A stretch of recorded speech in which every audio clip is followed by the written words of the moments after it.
오늘은 하느님 자비신 기도가 얼마나 중요한지 또 바치는 방법까지 오늘 안내해 드리도록 하겠습니다. 사람이 살면서 가장 중요한 게 무엇이겠습니까? 예수님께서 이런 말씀하십니다. 루카복음 9장 25절입니다. 사람이 온 세상을 얻고도 자기 자신을 잃거나 해치면 무슨 소용이 있느냐. 우리 삶에서 가장 중요한 선언 아니겠습니까? 가톨릭교의 교리의 첫 번째 질문이 그거죠. 사람은 무엇을 위하여 태어났느냐 할 때 사람은 하느님을 알아 영원한 생명을 얻어 영원한 행복을 누리기 위해서 태어났다. 이것이 인생의 목적입니다. 5자로 줄이면 영원한 생명, 2자로 줄이면 구원, 다른 말로 천국. 이것이 우리 인생의 목적입니다. 구원받는 것입니다. 그래서 이 하느님 자비의 5단 기도는 예수님께서 우리가 구원받게 해주는 가장 효과적인 기도로 성령 파수꾼을 통해서 제시해 준 것입니다. 그렇기 때문에 우리한테는 가장 중요한 메시지가 되죠. 제가 파수꾼 수녀님의 자비 5단 기도, 또 자비님 상봉원에 대한 체험한 사건이 있습니다. 물론 이 자비의 일기는 신학교 가기 전에 접했었죠. 그리고 그때 참 많이 감동을 받았습니다. 이제 사제서폰을 받고 첫 보좌신부 때 일이에요. 발령난 지 한 6개월 정도 됐나요? 아는 신부님이 저를 찾아왔어요. 큰일 났다고. 그 집에 어떤 큰일이 있었느냐면 그 집에 삼촌이 한 분 계십니다. 근데 그분이 전남대병원에서 암 진단을 받았는데 3일 남았다는 거. 3일. 근데 문제는 이 삼촌이 냉담한 지 20년이 넘어요. 사실은 사람이 냉담을 오래 하잖아요. 그러면 이게 무감각해집니다. 영혼이. 가족들은 너무 그 영혼이 걱정돼서 바로 이제 알리고 고해성사를 보자고 이렇게 제안을 했어요. 고해성사를 보자는 그 첫 제안의 삼촌의 반응은 이거였습니다. 나보고 고해성사 보라고? 그 신부 저주나 받아라. 사제를 저주해버립니다. 곧바로 그리고 이제 하느님을 저주하고 자기 인생을 저주합니다. 그러니까 가족들이 엄청나게 당황을 하게 됐죠. 그래서 이제 어떻게 할까 하다 저를 찾아온 거예요. 어떻게 했으면 좋겠냐고. 제가 이 상본을 전달해주고 자비 5단 기도를 바치라고 하느님이 약속을 지켜준다고 반드시 그 영혼을 구하겠다 약속했다 라고 이야기했습니다. 성령 파우스틴의 일기책이에요. 일기책의 첫 장에 주님께서는 이 빗줄기로 다가오는 이들을 모두 축복해 주십니다. 그러면 온통 새카만 영혼이라도 눈처럼 하얗게 됩니다. 일기 47장 48장에 보면 예수님이 성령 파우스틴한테 나타나셔요. 이 모습으로 나타나십니다. 그리고 직접 요구하셔요. 예수님이 말씀하십니다. 내가 지금 보는 모습대로 초상화를 그려라. 그리면은 예수님 저는 당신께 의탁합니다 라는 말을 넣어라. 나는 이 초상화가 처음에는 너희 경당에서 공경받고 나중에는 전 세계에서 공경받기를 원한다. 48장 보면 이 초상화를 공경하는 영혼들은 절대로 멸망하지 않을 것이라는 것을 나는 약속한다. 그리고 또한 벌써 지금 이 땅에서 그리고 특히 죽음의 시간에 원수들과 싸워 여기서 원수들이라는 것은 악마들이죠. 그러니까 우리가 죽을 때 악마의 유혹이 극심합니다. 영혼을 낚아챌 수 있는 마지막 기회이기 때문에 이 인간에게 주어진 이 유혹이 가장 극심할 때가 임종할 때라고 합니다. 그래서 예수님이 이것을 지목하십니다. 특히 죽음의 시간에 원수들과 싸워 승리하게 되리라고 나는 약속한다. 내가 친히 나의 명예를 걸고 나의 영광을 걸고 이 약속을 지킬 것이다. 아니 이 말보다 더 확실한 보증이 어디 있겠어요? 그래서 저는 이 상본을 전달하고 자비 5단 기도를 바치라고 조언을 했습니다. 이것을 그대로 받아들였습니다. 그리고 3일 동안 가족들이 자비 5단 기도하고 묵주 기도를 계속 3일 동안 돌아가면서 했습니다. 그리고 의사가 죽은다고 하는 그 3일째 되는 날 삼촌이 입을 열었습니다. 그 첫 마디가 이거였습니다. 나 고해성사 보고 싶습니다. 제가 갔습니다. 제가 그 전남대 병원에 가서 삼촌을 만났습니다. 제가 삼촌에게 삼촌 고해성사 보십시다 라고 하니까 그 삼촌이 저한테 그랬어요. 신부님, 총고해 하고 싶습니다. 여러분, 총고해가 뭔지 아십니까? 일생에 한두 번 할 수 있어요. 내가 특별한 은총을 얻기 위해서 수도에 입회한다던가 신학교 간다던가 아니면 전쟁터에 나간다던가.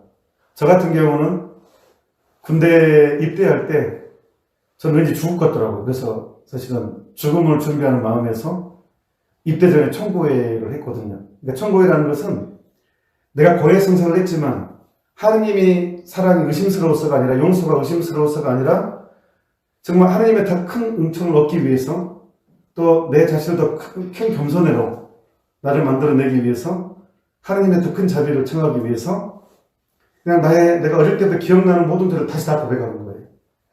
내가 어릴 때부터 기억나는 모든 죄를. 이게 총고백입니다. 삼촌이 저한테 신부님 총고백하고 싶습니다. 그래서 병원에서 정한 복도를 이렇게 찾아서 총고회를 하는데 3, 40분 동안 냉담한 20년 된 사람이 제가 그 고회를 들으면서 어떤 생각이 든 줄 아십니까? 인간의 탈을 쓰고 어떻게 이런 죄를 지을 수 있을까? 이런 생각 든 줄 아십니까? 천만의 말씀입니다. 완전히 그 영혼에 빠지게 됩니다. 감동을 받게 됩니다. 그 이전에 저는 성서 중에서 좀 소화 안 되는 내용이 있었어요. 그 말씀이 선한 사람 99보다 회개하는 죄인 하나 때문에 하늘나라는 더 기뻐할 것이다. 그냥 하늘나라는 기뻐할 것이다. 그러면 넘어갈 수 있어요. 그런데 99명의 착한 사람이 있어요. 근데 죄인 한 명 회개가 하늘나라에서 더 기쁘대요. 이 더자가 저한테는 걸렸어요. 99대 1이잖아요. 계산이 빠른 저한테는 소화가 안 되는 문제였어요. 그런데 저는 그 삼촌의 고해 성사를 주면서 그 말씀을 좀 이해하게 됐어요. 무슨 뜻이냐면 하느님의 강력한 구원 의지였어요. 얼마나 주님은 얼마나 인간 영혼의 구원을 얼마나 간절히 원하시는가. 회개 이전에 그 영혼은 영원한 생명을 잃어버리는 영원한 지옥에 갈 사람이잖아요. 하느님을 거절한 형태니까. 지옥은 내가 선택하는 것입니다. 하느님이 보내는 것이 아닙니다. 내가 선택합니다. 회개를 거절함으로써. 영원한 벌에서 영원한 은총으로 넘어가는 그 과정은 하느님이 얼마나 기쁘겠습니까? 하느님이신 예수님께서 우리에게 영원한 생명을 약속했어요. 그 삼촌은 저의 총고회 안에서 영원한 생명을 맛보는 것을 저는 경험했어요. 저는 그 삼촌의 고해 성사를 다 듣고 나서 이제 사제기를 해줍니다. 사제들에게는 임종을 앞둔 사람에게는 전대사를 주는 권한이 있습니다. 대신 조건이 임종을 앞둔 사람이어야 돼요. 전대사가 뭡니까? 천주교 신자들이 정말 많이 헷갈려하는 게 있어요. 죄와 벌을 같은 개념 생각하는 경우가 되게 많더라고요. 죄와 벌은 다른 개념입니다. 여러분들이 십계명을 어기고 죄를 지었죠. 고해성사를 봅니다. 고해성사를 보면 죄는 용서됩니다. 하지만 벌은 남습니다. 이 벌을 없애주는 것을 대사라 그러고 전부 없애주는 것을 전대사라 그래요. 제가 여러분 한 사람에게 돈을 빌렸다 합시다. 10억을 빌렸다 합시다. 근데 내가 안 갚았어요. 근데 그 사람이 나를 돈을 다 빌려준 덕분에 경제적으로 완전히 궁핍해졌고 곤란해졌고 많이 힘들어졌고 화가 막 났어요. 돈을 안 갚았으니까. 저는 미안하잖아요. 죄책감을 느꼈어요. 그래서 고해성사를 봤어. 저를 용서해 주십시오. 내 죄를 용서했으니까 용서받았죠. 그럼 고해지를 나왔습니다. 그러면 죄를 용서받았으니까 돈 안 갚아도 됩니까? 아니죠. 갚아야죠. 죄의 용서, 벌은 다른 개념이에요. 그 벌을 없애는 곳이 연옥이죠. 그래서 연옥의 개념이 있는 거예요. 죄와 벌은 다른 개념이에요. 근데 제가 말했잖아요. 대사 중에 전대사는 그 벌까지 전부 없애주면 전대사라고.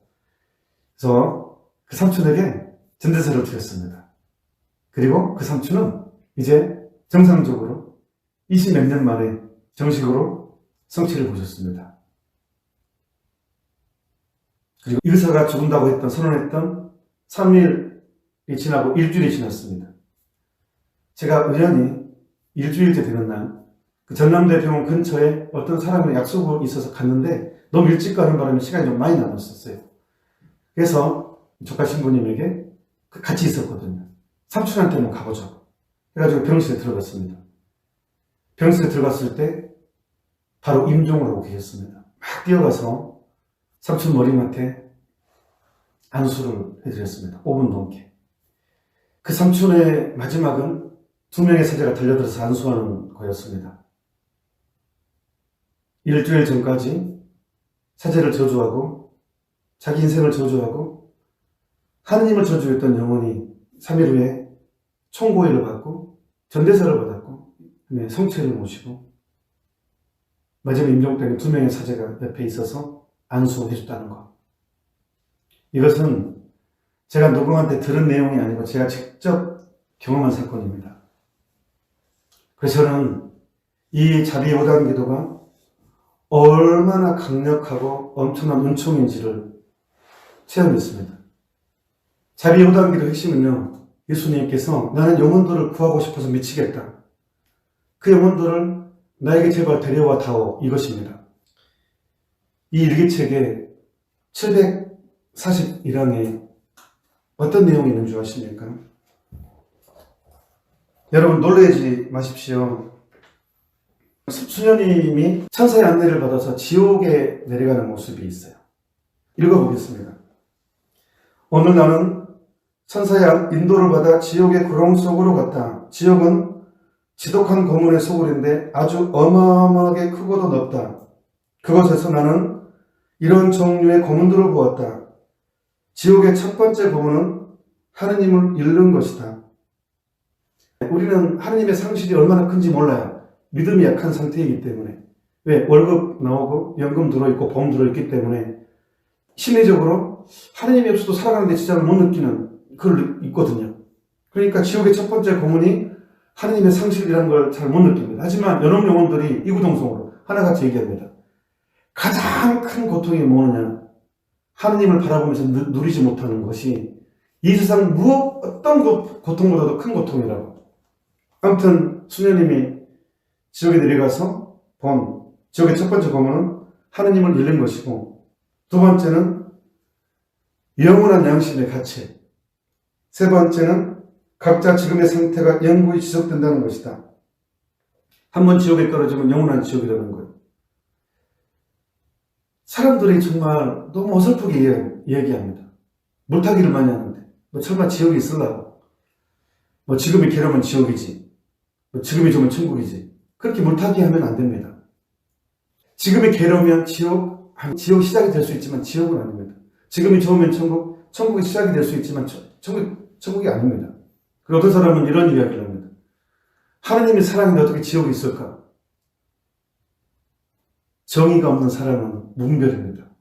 사랑이 없는 정의는 폭력이고, 정의와 사랑은 두 날개입니다.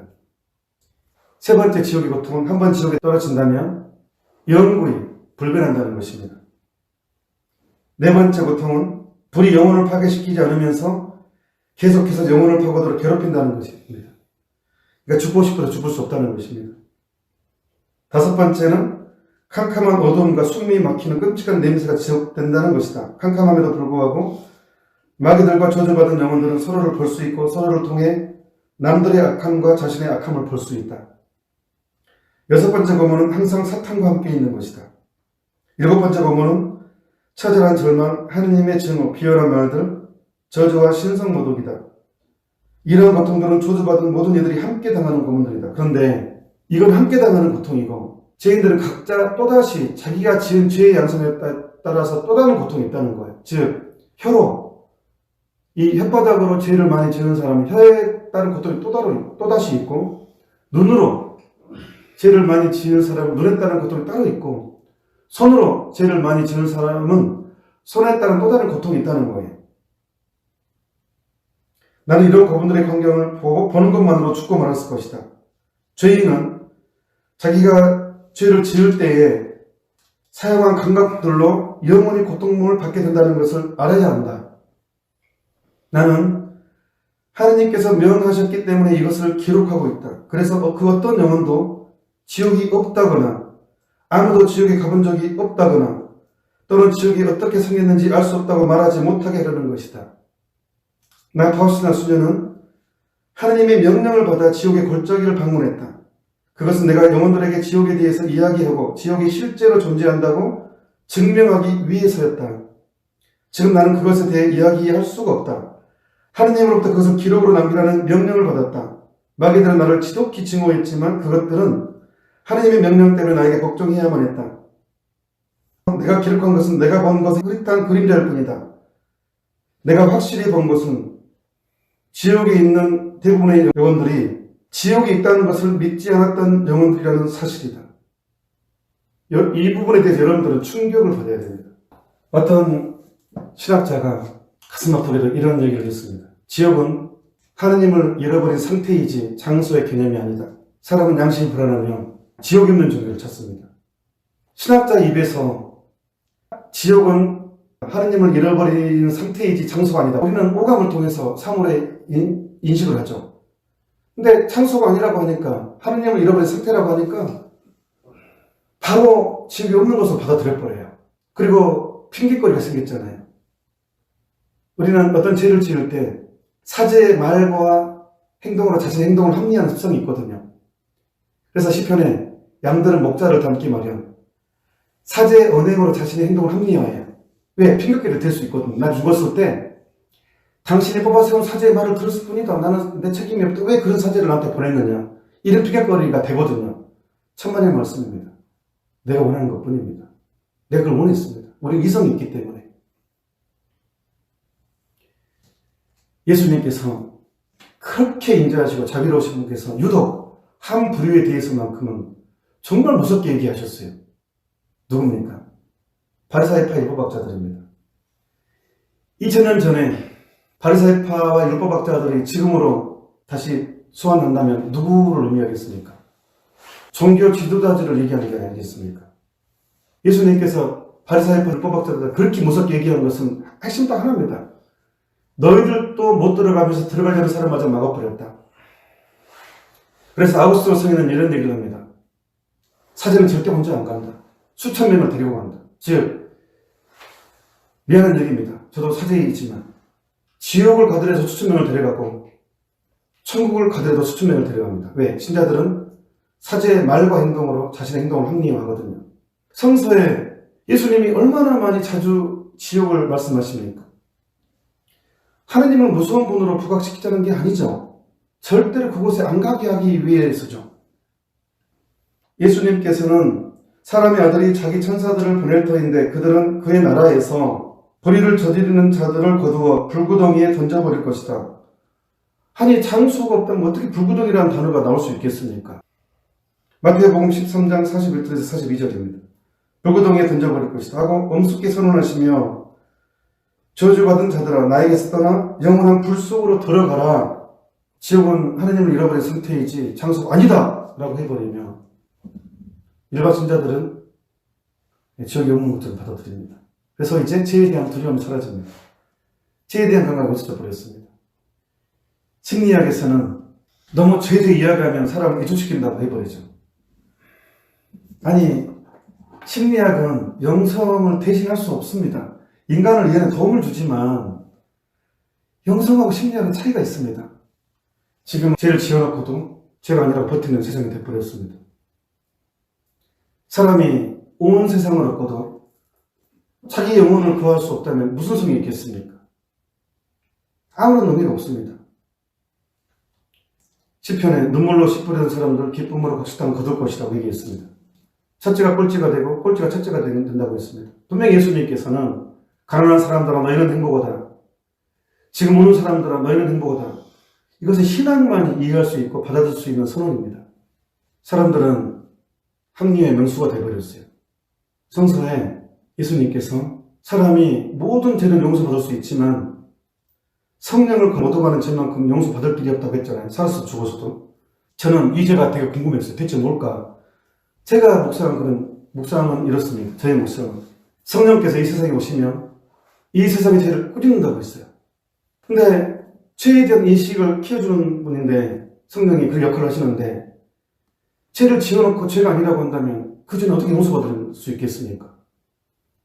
죄를 합리화해버린 죄만큼은 용서받을 길이 없잖아요. 교황님께서도 구원의 첫 번째 첫걸은 죄를 인식하는 거라고 했어요. 두 번째 첫걸은 그 죄를 고백하는 거라고. 그런데 그 자체를 막아버리는 거잖아요. 이 죄만큼은 용서받을 길이 없다는 거예요. 지옥은요, 내가 선택하는 곳입니다. 회개를 거절함으로써. 근데 지금은 너무나 많이 분별을 잃었고 마귀의 존재도 안 믿지, 지옥도 안 믿지, 은사세신과 어둠의 세이라는 책이 있어요. 한국천주교 중앙협의회에서 나왔고 교황청에서 이렇게 펼쳐놓은 책입니다. 여기에 보면 서두에 보면 악마에 대해서 이야기합니다. 사탄은 신화인가 실제인가? 사탄은 단지 환상으로 사라져 버릴 것인가? 이제는 악마란 그저 상징적인 의인화에 지나지 않는 것인가? 저 옛날 과학 이전 시대의 유물을 따름인가? 그리스도인들 가운데에는 신화를 여기는 이들이 많다. 악마의 실제를 인정하는 사람들이 사탄에 대해서 말하게 되면 하지 말아야 할 말이라도 하기라도 한 듯 당황해하고 사탄에 관한 통속적인 현상을 시인하고 과학의 발전을 무시하는 사람으로 보일까 두려워한다. 정확하게 지적했죠. 교리와 설교, 대학교나 신학교에서 하는 신학 강의에서는 흔히 이 주제를 피한다. 악마에 대한 얘기를 하지 않습니다.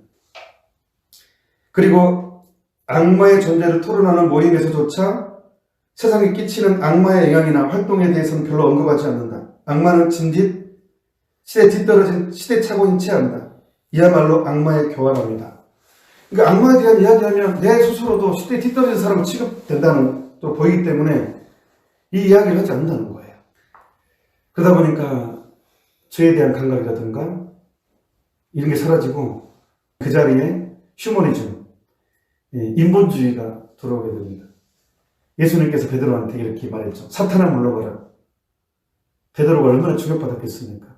나는 예수님을 위해서 그물도 버리고 배도 버리고 심지어 가정까지 포기했는데 3년을 이고생해가지고 따라다녔는데 세상에 예수님 죽어서는 안 된다는 말을 했다고. 다른 제자들은 무서워서 말도 못했어요. 자기 스승이 고통당하고 죽는다는데 어떤 제자들이 그러셔야지 하겠습니까? 베드로는 정말 예수님에 대한 착한 사랑에서 그래서는 안 됩니다 라고 하니까 예수님께서 베드로한테 사탄아 물러가라고 그랬어요. 베드로는 멘붕 왔겠죠. 엄청난 상처가 됐겠죠. 하지만 베드로의 이 말과 예수님의 질책이 베드로가 이제 일대 교황으로서 교회에 예수님의 대리자로서 이렇게 수행할 때 가장 중요한 지침이 되었을 겁니다. 그 다음 말이 뭡니까? 너는 하느님의 일은 생각하지 않고 사람의 일만 생각한다. 이게 휴머니즘이거든요. 인본주의거든요. 너무나 많이 인본주의에 물들었기 때문에 회개가 정말 힘들어요. 신앙생활하기가 너무 힘듭니다. 지금은요. 열심한 신앙생활하기 본당에서 진짜 힘들어요. 너무 열심히도 꼴보기 싫고 냉담에도 꼴보기 싫고 양다리 걸친 사람이 인기가 많거든요. 너무 열심히 하는 사람도 꼴보기 싫어합니다. 왜? 내가 못한 것을 해내기 때문에 불안합니다. 싫습니다. 냉담에도 꼴보기 싫고 적당히 다 양다리를 걸친 신앙을 하다 보니까 이제 신앙에 맛이 없어. 그러다 보니까 이제 세속적인 게 활성화가 되죠. 양다리 하다 보니까 재미가 없거든요. 그래서 예수님께서는 그 영혼까지도 어떻게 해서든지 구해보고 싶어서 우리에게 제시하신 게 저는 하느님 자리 5단 기도라고 생각합니다. 이 책으로 들어갑시다. 이 책에 687항에 보면 내가 가르쳐준 하느님의 자비를 비는 5단 기도를 끊임없이 바쳐라. 이 기도를 바치는 사람은 누구나 인정할 때 크나큰 자비를 받을 것이다. 사제들은 죄인들에게 자신들의 구원에 대한 마지막 희망으로 이 기도를 바치도록 권고할 것이다. 마음이 완고한 죄인이라도 이 기도를 한 번만 바치면 그는 나의 무한한 자비로부터 은총을 받을 것이다. 너무 엄청나서요. 믿기지 않습니다. 하지만 우리는 믿어야 됩니다. 나는 온 세상이 나의 무한한 자비를 알게 되기를 갈망한다. 나는 나의 자비에 의탁하는 영혼들에게 상상을 초월하는 은총을 주기를 갈망한다. 그리고 나서 이제 이 상본에 대한 설명을 하십니다. 일기 299항입니다. 예수님이 친히 이 상본에 대해서 말씀하셔요. 두 빗줄기는 피와 물을 표시한다. 흰 빗줄기는 영혼을 의뢰하게 하는 물을 뜻하고 붉은 빗줄기는 영혼의 생명의 피를 뜻한다. 이 두 빗줄기는 십자가에서 고통당하는 나의 심장이 창에 찔려서 열렸을 때 나의 자비의 깊은 심연에서부터 나온 것이다. 이 빗줄기들은 내 아버지의 분노로부터 영혼들을 보호해 줄 것이다. 자신들의 피난처에서 살게 되는 사람은 행복하다. 왜냐하면 하나님의 정의의 손길이 그를 잡지 않으실 것이기 때문이다. 나는 부활 때 축일 후 첫 주일이 자비의 축일이 되기를 원한다. 그 다음에 또 모든 죄와 벌이 용서받을 것이 또 예수님이 말씀하셔요. 일기책에 뒤에 보면. 그래서 교황 요한 바오로스께서 교황직에 계실 때 그대로 받아들여서 하나님 자비주의를 선포합니다. 그리고 이날 전대사를 선포하십니다. 가톨릭 교회가 공적으로 아예 전례 안에서 공적으로 전대사를 선언한 묘사는 이게 유일합니다. 근데 의외로 안타깝게도 이것조차도 모르는 사람이 너무 많아서 가슴이 아픕니다. 예수님께서 이렇게 말씀하십니다. 50방에 보면 나는 사제들이 나의 큰 자비를 죄인들의 영혼에게 선포하기를 바란다. 죄인들이 나에게 다가오기를 두려워하지 않게 해다오. 자비의 불길이 베풀어지기를 갈망하면서 나를 불태우고 있다. 나는 이 영혼들에게 자비를 쏟아주고 싶다. 그리고 불만을 또 호소하십니다. 나를 신뢰하지 않은 영혼들이 내 속을 갈기갈기 찢고 있다. 굉장히 인간적인 표현입니다. 얼마나 안타까우면 내 속을 갈기갈기 찢고 있다라고 표현하겠습니까? 선택된 영혼의 불신은 내게 더 큰 아픔을 안겨준다. 그들에 대한 나의 흘러넘치는 사랑에도 불구하고 그들은 나에게 흩어가지 않는다. 나의 죽음까지도 그들에게는 충분하지 않다. 은총을 낭비하는 자는 탄식하게 되리라. 여기서 밑에 글이 있죠. 예수님, 저는 당신께 의탁합니다. 이 의탁이라는 이 단어는 내 장점만을 의미하지 않습니다. 내 약점, 내 못난 모습, 무너짐, 내 약점을 다 포함하는 것입니다. 이것까지 다 온전히 맡길 때, 내 죄까지도 온전히 봉헌할 때 우리는 하나님 자비의 깊은 바다에 빠져들게 될 것입니다. 이제 자비 5단 기도하는 방법을 알려드리겠습니다. 1541항의 자비 5단 기도에 대해서 이렇게 말합니다. 내 딸아, 하나님의 자비를 비는 5단 기도를 바치도록 영혼들을 격려하여라. 그들이 이 기도를 바침으로써 나는 그들이 청하는 모든 것을 기꺼이 내어주게 되는 것이다. 돌처럼 굳어버린 죄인들이 이 기도를 바치면 나는 그들의 영혼을 평화로 채워줄 것이고 그들은 행복한 임종을 맞을 것이다. 걱정하는 영혼들의 유익을 위해서 이것을 기록하여라. 어느 영혼이 자신의 죄가 얼마나 끔찍한 것인가를 보고 깨달을 때, 그리고 자신의 비천함의 구렁텅이가 자신의 눈앞에 온전히 그 모습을 보일 때 그는 실망에 빠지지 말고 마치 어린아이가 그 사랑하는 어머니 품에 안기듯이 믿음을 갖고 나의 자비의 품속에 안겨야 한다. 이런 영혼들은 동정심으로 가득 찬 내 마음에 대한 우선권을 가지며 나의 자비로 제일 먼저 다가올 수 있다. 나의 자비를 부르는 영혼들 중에는 실망하거나 무한을 당할 리가 아무도 없다고 그들에게 말해 주어라. 나의 선함을 믿고 의지하는 영혼들을 나는 각별히 좋아한다. 죽어가는 사람들 앞에서 하느님의 자비를 비는 이 5단 기도를 바치면 나는 정의의 심판자로서가 아니라 자비의 구세주로서 나의 아버지와 죽어가는 사람들 사이에 설 것이라고 기록하여라. 이 자비 5단 기도는 예수님이 친히 기도문 하나하나를 친히 성녀 파우스티나에게 예수님이 직접 알려준 기도예요. 파우스티나 수녀님이 그냥 아이디어로 이 기도문을 만든 게 아닙니다. 오해하시면 안 됩니다. 자비 5단 기도는 알려드릴게요. 474항에 보면 이 기도는 나의 분노를 누그러뜨려 줄 것이다. 너는 이 기도를 묵주를 가지고 다음과 같이 9일 동안 바쳐라. 그리고 우선 주님의 기도 성모성 그리고 사도신경을 한 번씩 바쳐라. 그리고 다음으로 주님의 기도를 바치는 묵주 아래서는 아래의 기도를 바쳐라. 영원하신 아버지, 저는 저희가 지은 죄와 온 세상이 지은 죄를 속죄하기 위하여 주님께서 지극히 사랑하시는 아드님, 우리 주 예수 그리스도의 몸과 피, 영혼과 신성을 바칩니다. 성모성을 바치는 묵주 아래는 예수의 고통스러운 순환을 보시고 저희와 온 세상에 자비를 베푸소서라고 기도하여라. 마지막에는 3번 이렇게 기도하여라. 거룩하신 하느님, 전능하시고 영원하신 분, 영원하시고 거룩하신 분이시여 저희와 온 세상에 자비를 베푸소서.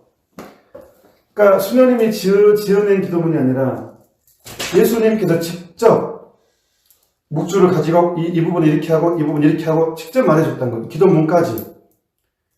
그리고 왜 이 자비의 5단 기도가 강력한 힘을 발휘할까? 저도 한번 생각해 보세요. 성부 하나님께 바치는 기도거든요.